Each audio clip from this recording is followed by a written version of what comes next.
Bismillahirrahmanirrahim. Assalamualaikum warahmatullahi wabarakatuh. Kembali bertemu dengan saya melanjutkan materi audit sistem informasi. Kali ini kita akan membahas mengenai pengendalian sistem informasi. Overview. Nah, di sini ada perusahaan. Banyak divisi di sini, salah satu divisinya adalah divisi IT, ya, yang bertugas untuk mengembangkan sistem informasi, mendevelop, coding program, sampai mengaudit di sini. Apakah divisi IT bisa membantu meningkatkan kinerja perusahaan? Ya, di sini ada proses audit. Outputnya di sini ada nilai maturity level, yaitu nilai audit dari 1 sampai 5. Nah, dari sini divisi IT bisa memberikan rekomendasi ke perusahaan bagian-bagian mana saja yang harus diperbaiki, ya, karena perusahaan itu menggunakan suatu sistem informasi yang kompleks, ada SIM, ada SIA, ada DSS, ada ACE. Nah, di sini rekomendasi diberikan kepada perusahaan untuk perbaikan-perbaikan di semua divisi di sini. Ya. Proses audit IT itu continuous improvement, ya. Di sini tujuannya untuk perkembangan menuju yang lebih baik perusahaannya, baik dari sisi pengadaan bahan, dari sisi produksi, dari sisi produk sampai ke penjualan dan retur, ya. Next. Nah, ini seperti yang sudah kita bahas, pernah kita bahas. Di sini ada IT resource, data, information system, technology, facilities, human resource, lalu ada IT proses, lalu masuk ke business requirement di sini, atau kebutuhan bisnis atau komponen-komponen bisnis yang harus dikelola pada suatu perusahaan.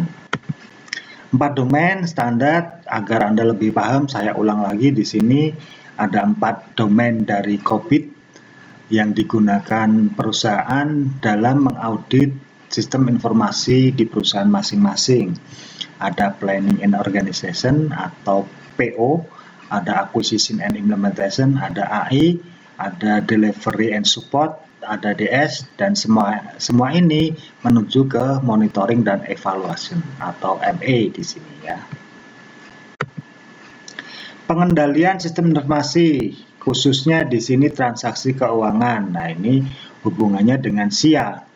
Ya, bagaimana transaksi keuangan ini dikontrol, dikendalikan, dicek profit atau enggak, menguntungkan perusahaan atau enggak, ya. Tujuannya di sini agar bisa dievaluasi bagian-bagian mana yang melemahkan dari sisi finansial. Apakah di gaji karyawan, apakah di pengadaan barang atau procurement, apakah dari sisi penjualan barang itu susah terjual atau gimana sehingga tidak mendapatkan profit perusahaan. Next, sistem informasi transaksi keuangan atau SIA di sini. Sistem informasi yang digunakan untuk proses keuangan dan pendataan keuangan. Sistem ini bisa berupa sistem informasi akuntansi atau hanya sistem transaksi keuangan, ya. Cuman biasanya sistem transaksi keuangan ini ya sudah include di sini, SIA, ya. Ini kombinasi antara mahasiswa SI, mahasiswa di bidang IT, dan mahasiswa manajemen. Di dalam SIA ini harus ada ahli akuntansi. Kalau tidak ada ahli akuntansi, kita nggak bisa menganalisa, ya. Karena ini akuntansi ini bukan bidang kita sebenarnya. Kita hanya belajar kurang lebih 6 SKS. Ada dasar akuntansi dan ada SIA, ya. Proses bisnisnya kita tahu, tapi detail akuntansinya di sini ada jurnal, ada buku besar, ada neraca lajur, ada transaksi rugi laba. Nah, ini semuanya dikupas tuntas di bidang akuntansi. Next, ancaman-ancaman atas SIA. Salah satu ancaman yang dihadapi perusahaan adalah karena bencana. Nah, ini antisipasi, ya. Perusahaan itu harus mengantisipasi bagaimana sistem itu aman dari bencana. Contoh-contohnya di sini ada kebakaran, banjir, gempa bumi, badai, dan perang, ya, terutama server ini. Makanya di sini pernah saya bahas kalau bisa server itu tidak hanya di satu tempat. di suatu perusahaan. Bisa dipisah tempatnya, bisa di dalam kota, bisa di luar kota. Kalau selevel perusahaan-perusahaan besar, ya itu biasanya servernya itu lintas kota. Jadi di kota A itu ada banjir besar, servernya masih aman di kota B, dan seterusnya. Nah, ini ketika Anda KKL, biasanya itu diajak ke perusahaan-perusahaan yang menyewakan tempat untuk server data. Ya, di Surabaya ada, di Jakarta ada. Di situ semuanya berisi server. Ada Telkom di situ, ada Indosat di situ, Telkomsel di situ, ya semuanya berkumpul di situ. Ruangannya dingin, lantainya ber-AC, ruangannya ber-AC, ya jadi kalau kita masuk ke ruang server itu kaki itu dingin rasanya, karena harus dingin memang ruangan di sini. Ya. Ancaman kedua bagi perusahaan adalah kesalahan pada software dan tidak berfungsinya peralatan. Nah, ini harus dikontrol, ya hardware-hardwarenya harus dikontrol. Jaringannya berjalan atau enggak, servernya berjalan dengan baik atau enggak. Ya, kesalahan atau terdapat kerusakan pada software, kegagalan sistem operasi, gangguan atau fluktuasi listrik. Nah, di sini biasanya di ruang server itu dilengkapi dengan genset. Jadi tidak pernah ada proses listrik mati. Ketika listrik mati, komputer ada UPS. UPS masih berjalan. Ketika UPS-nya mau habis, maka genset bekerja di sini. Ya, seperti UMK itu gitu. Servernya itu terhubung dengan UPS dengan kapasitas besar. Dia bisa menyimpan daya listrik bisa sampai 12 jam. Ya. Nah, ketika nanti UPS-nya sudah mulai down, listrik yang disimpan di situ sudah mulai habis, maka genset nyala. Ya, tidak boleh mati di sini. Karena kalau mati itu selain sistemnya tidak bekerja, semuanya tidak bisa connect ke server dan menyebabkan kerusakan software di sini. Laptop kita kalau sering mati, kehabisan baterai pun Windows-nya bisa trouble. Nah, contohnya seperti itu. Serta kesalahan pengiriman data yang tidak terdeteksi. Nah, ini transfer data atau kalau di mata kuliah di SMBD itu data terdistribusi. Ya, di sini jangan sampai ada kesalahan data, makanya di sini dicek oleh auditor. Next. Ancaman ketiga, kecelakaan yang disebabkan dengan kecerobohan manusia. Kesalahan tidak disengaja karena teledor, kehilangan, kesalahan logika, sistem yang tidak memenuhi kebutuhan perusahaan. Nah, ini semuanya human error. Ya, kecerobohan manusia atau pencurian atau kehilangan, nah ini termasuk bahaya. Kesalahan logika ini dalam programming, ya. Programmer salah membuat program, bisa jadi. Sistem yang tidak memenuhi kebutuhan perusahaan bisa jadi. Makanya di mata kuliah audit ini diingatkan kembali ada supply chain management atau alur kinerja dari awal sampai akhir perusahaan. Nah, di sini semua komponen harus memenuhi kebutuhan perusahaan. Ya. Ancaman keempat, ada sabotase, penipuan komputer, dan penggelapan. Nah, ini para spesialis IT harus hati-hati di sini. Jangan sampai ada penipuan atau penggelapan. Penggelapan itu tidak cuma hardware, tapi penggelapan data juga, sabotase data juga. Maka sistem itu kita lengkapi dengan firewall. Firewall itu software yang memang sengaja dipasang pada suatu server agar bisa menutup celah-celah di mana hacker bisa masuk. Salah satu contoh, Windows itu ada firewall-nya. Terus antivirus, McAfee, ya, Norton, nah itu semuanya ada firewall-nya. Dia bisa ngeblok ya IP yang asing di luar perusahaan yang mencoba untuk masuk ke dalam suatu sistem perusahaan. Kalau yang belajar jaringan, mikrotik, router, itu juga ada firewall-nya. Ya. UMK pakai apa? UMK pakai mikrotik, router. Terus yang lain menggunakan router dari IBM ya untuk keamanan dan security datanya. Dan juga di sistem-sistem yang berjalan di UMK itu semua user dan passwordnya terenkripsi. Jadi ketika kita bisa masuk ke database-nya, kita mengambil datanya, itu data tidak bisa kita baca secara kasat mata. Ya, user dan password mahasiswa semuanya terenkrip di situ. kecuali kita tahu dekripsinya, jadi bisa membuka encrypt dari suatu database. Nah, itu beda lagi ya. Next, mengapa ancaman SIA meningkat? Peningkatan jumlah sistem klien server memiliki arti bahwa informasi tersedia bagi para pekerja meningkat. Nah, ini dengan adanya sistem WiFi, klien ini semakin tidak terkontrol. Kalau di perusahaan itu mengembangkan jaringannya di suatu area itu menggunakan kabel, ya itu masih bisa terkontrol. Oh, jumlah kliennya di suatu perusahaan itu komputernya sekian, itu bisa dihitung dari jumlah kabel yang tertancap ya di suatu komputer perusahaan. Cuman ketika perusahaan itu menggunakan WiFi, nah ini semakin tidak terkontrol ya, siapa saja yang login, siapa saja yang connect. Nah, ini bisa satu user bisa pakai 1, 2, atau 3 HP connect semua ya. Nah, ini tugasnya network administrator, harus mengontrol apakah mereka sebatas mengakses sistem-sistem yang ada atau mencoba masuk login para admin di perusahaan dan lain-lain. Oleh karena LAN dan sistem client server mendistribusikan data ke banyak pemakai, mereka lebih sulit dikendalikan. Nah, ini yang saya bilang tadi, karena LAN tidak hanya menggunakan kabel, sekarang banyak yang connect menggunakan gadget. WAN memberikan pelanggan dan pemasok akses ke sistem dan data mereka satu sama lain, yang menimbulkan kekhawatiran dalam hal kerahasiaan. Nah, apalagi WAN. Kalau WAN ini sudah internet, ya, terhubung ke dalam satu jaringan besar di dunia. Ya, makanya di sini ketika kita mendevelop suatu sistem berbasis web, itu tidak hanya coding untuk mendevelop form-formnya aja, database-nya aja, tapi keamanan sistem juga dipelajari di sini. Ya, next. Maka dibutuhkan pengendalian internal. Apakah definisi dari pengendalian internal itu?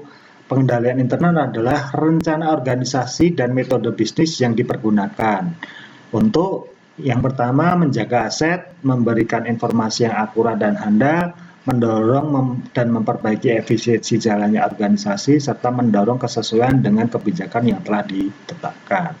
Menjaga aset ini jelas, aset perusahaan itu ada SDM, ada SIA, ada SIM, ya, ada keuangan perusahaan, ada peralatan, ada mesin, ya semuanya terdata di sini. Informasi yang akurat dan handal, ya karena SIM itu digunakan untuk mengelola operasional perusahaan. Nah, diharapkan di sini harus akurat, ya, dan handal. Handal itu maksudnya stabil, tidak mudah error.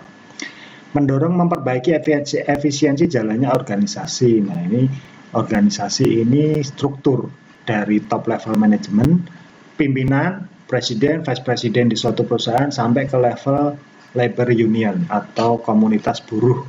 Ya.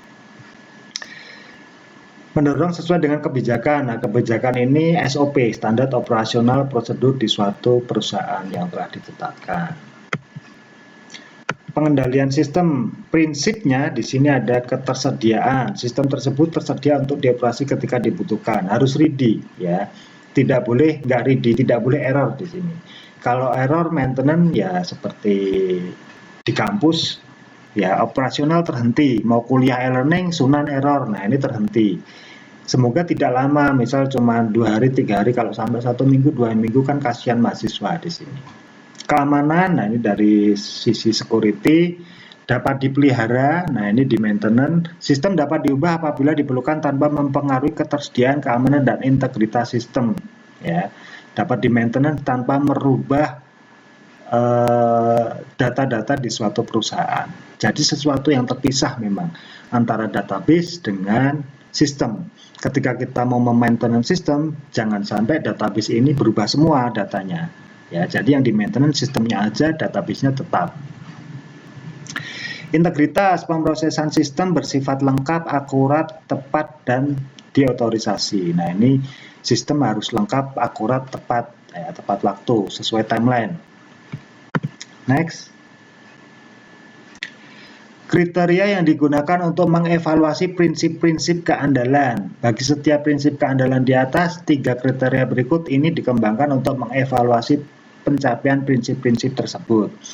Yang pertama, entitas mempunyai tujuan kinerja. Yang kedua, entitas menggunakan prosedur.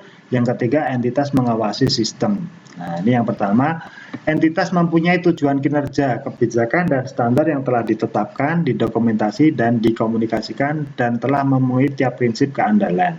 Entitas itu siapa? Entitas itu komponen di suatu perusahaan. Ya, semua divisi, baik personalia, baik manajer, baik produksi, baik gudang, baik IT, ya, sesuai dengan kebijakan dan standar yang telah ditetapkan. Dan semuanya didokumentasikan di dalam suatu log system di sini. Ya. Menggunakan prosedur, people, software, data, dan infrastruktur. Nah, ini bagian dari sistem. Ada software, ada data, ada user, ada function atau prosedur di sini. Yang ketiga, mengawasi sistem. Entitas ini mengawasi sistem dan mengambil tindakan untuk mencapai kesesuaian dengan tujuan kebijakan dan standar untuk setiap prinsip keandalan. Jadi ini tugasnya audit, ya, mengawasi sistem, mengontrol sistem agar sistem itu berjalan dengan baik. Next, pengendalian yang berhubungan dengan beberapa prinsip keandalan. Di sini ada perencanaan strategis, mengembangkan rencana keandalan dan melaksanakan dokumentasi. Nah, ini apa? Coba kita bahas. Perencanaan strategis dan penganggaran, biasanya ini hubungannya dengan keuangan perusahaan. Jadi kalau di perusahaan itu setelah diaudit dalam 1 tahun, ternyata divisi A dan divisi B itu butuh pengembangan. Nah, itu perencanaan. Nah, dalam pengembangan ini berimbas kepada penganggaran.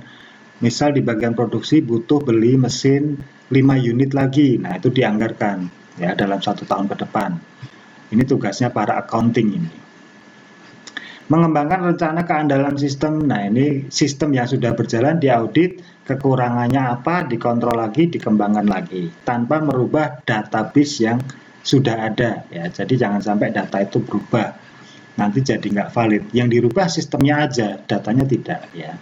Dan melakukan dokumentasi. Nah, dokumentasi ini log-log yang ada di dalam sistem, berbentuk report, laporan, dokumentasi yang nanti dibaca oleh pimpinan perusahaan. Pengendalian yang berhubungan dengan beberapa prinsip keandalan. Dokumentasi dapat diklasifikasikan menjadi 3. Dokumentasi administratif, nah ini mendeskripsikan standar dan prosedur untuk pemrosesan data. Ini dokumentasi di suatu sistem, ya. Yang kedua, dokumentasi sistem itu sendiri mendeskripsikan setiap aplikasi dan fungsi utama pemrosesannya. Ya, ini bagian dari proses. Yang ketiga, dokumentasi operasional mendeskripsikan hal apa yang dibutuhkan untuk menjalankan sebuah program. Jadi ini semua adalah dokumentasi sistem. Yang pertama untuk prosedur dan proses data, yang kedua adalah fungsi dari aplikasi sistem itu sendiri, yang ketiga adalah kebutuhan apa saja yang dibutuhkan untuk menjalankan sebuah program aplikasi sistem informasi. Ketersediaan di sini meminimalkan waktu kegagalan sistem, pemeliharaan untuk pencegahan, sistem pasokan tenaga listrik yang stabil, batas toleransi kesalahan. Nah, di sini ketersediaan untuk meminimalkan kegagalan di suatu sistem listrik itu jadi komponen utama. Jangan sampai pasokan listrik ini terhambat atau mati. Jadi perusahaan harus menyediakan UPS dan genset dengan skala besar ini. Jangan sampai proses produksi terhenti, sistem mati gara-gara listriknya mati. Ya. Rencana pemulihan dari bencana. Nah, ini ketika ada bencana, maka perencanaan untuk pemulihannya seperti apa? Ya, meminimalkan gangguan, kerusakan, kerugian, memberikan cara alternatif memproses informasi untuk sementara waktu, meneruskan jalannya operasi normal sesegera mungkin. Nah, ketika nanti ada bencana, kebanjiran, server rusak, kebakaran, dan seterusnya, ya butuh berapa waktu untuk mengembalikan secara normal lagi. Kalau bisa jangan sampai lama, karena produksi di perusahaan itu sehari saja bisa memproduksi kurang lebih 500 sampai 1000 unit. Nah, kalau sampai terhenti sebulan ini kan perusahaan bisa mengalami kerugian yang besar. Ya. Contohnya seperti itu. Melatih dan memperkenalkan personil dengan operasi perusahaan, prioritas proses pemulihan, jaminan data dan file program cadangan. Nah, di sini SDM dilatih ya. SDM dilatih untuk bisa mengoperasikan sistem secara cepat dan tepat ya. Misal ada bencana, proses pemulihannya seperti apa. Terus data di sini ada sistem backup dan restore ya. Data yang di backup terakhir itu bisa digunakan kembali ketika mengalami kerusakan data di sini. Pengaman elektronis, konsep rekonstruksi bertingkat, prosedur pengulangan, penugasan khusus. Nah, ini semuanya ketersediaan yang harus diadakan di satu perusahaan ya, pengaman elektronis, listrik dan lain-lain, rekonstruksi bertingkat, prosedur pengulangan atau penugasan khusus kepada SDM-SDM yang memang ahli di bidang ini. Fasilitas cadangan komputer. Nah, ini backup data, backup server, tidak hanya satu, tidak hanya di satu tempat. Ya. Uji dan revisi periodik, dokumentasi yang lengkap. Nah, semuanya ini ketersediaan di dalam suatu perusahaan untuk untuk meminimalisasi proses produksi yang terhenti. Mengembangkan rencana keamanan, mengembangkan dan memperbarui terus-menerus rencana keandalan yang komprehensif adalah salah satu pengendalian penting yang dapat diidentifikasi oleh perusahaan. Apa aja yang dibutuhkan, siapa yang mengakses, kapan mereka membutuhkan, pada sistem yang mana informasi berada. Nah, di sini pengembangan rencana keamanan, di sini siapa saja yang membutuhkan. Terus siapa saja yang bisa mengakses, admin atau level di bawah admin atau user-user biasa, kapan mereka membutuhkan, ya kita bisa ngecek di log. Ya. Sistem informasi pada sistem yang mana informasi berada. Nah, ini divisi IT harus bisa memetakan, oh sistem informasi manajemen bagian ini dibutuhkan oleh divisi ini, oh DSS dibutuhkan divisi ini, oh SIA dibutuhkan di divisi ini, ya dan seterusnya. Terima kasih. Oke, sekian dulu kuliah dari saya mengenai pengendalian sistem informasi, khususnya di 4 bidang: sistem informasi manajemen, SIA, DSS, dan ACE, Executive Information System. Semoga bermanfaat. Kalau ada pertanyaan, mari kita diskusi di grup. Kuliah saya tutup. Billahi taufik wal hidayah. Wassalamualaikum warahmatullahi wabarakatuh.